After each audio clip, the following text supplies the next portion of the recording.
Joining us now is political analyst Ron Faucheux, author of the debate book, The Literal Book on Debates. Ron, of course, a more civilized debate this time around.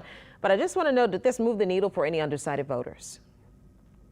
Well, I think Trump did much better than he did in the last debate. And I thought that Biden this time was less coherent. I thought he was more defensive and seemed weaker.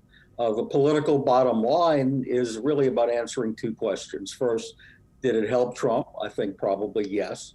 But secondly, did it fundamentally change the dynamics of the campaign, which is what Trump needed? And the answer to that is probably no. But I also think that we have to keep in mind that, and this is in Biden's favor, that almost a third of the voters have already voted. So this won't have an impact at all on a third of the electorate.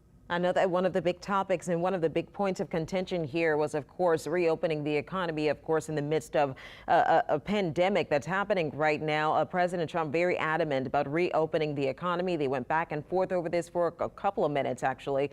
And Joe Biden being very cautious, as Mike McDaniel just mentioned, about how we reopen the economy.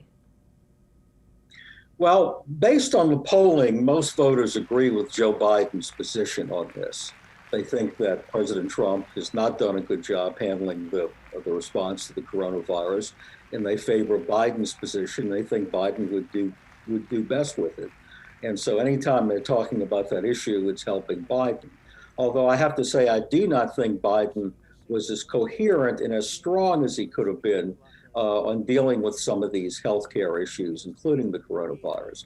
Although I do think it was one of his strongest points. One of the things that we noticed in watching the debate this evening was Biden take some sort of accountability. One of the questions asked of him was, of course, about the crime bill that they passed on drugs and how to deal with drugs. He made the comment that that was a mistake, and some people call that a win on his part in taking accountability. What are your thoughts on that?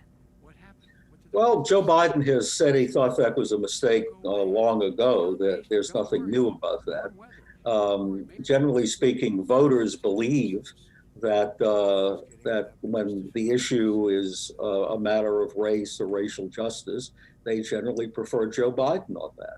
Although when the issue is a pure matter of police protection and law and order, then President Trump does better. So it's a matter of which one voters heard and whether they heard what they wanted from each candidate or not. All right, Ron Faucheux joining us, our political analyst. Ron, thank you so much. We certainly value your opinion. And Channel 4 wants you to have the information you need to know to vote. Early voting still going on across the state and will until October 27th, except for this Sunday. You can vote from 8 a.m. to 7 p.m. at your parish registrar of voters office or other designated locations. You must have a photo ID like a driver's license, a special ID card, or a military ID.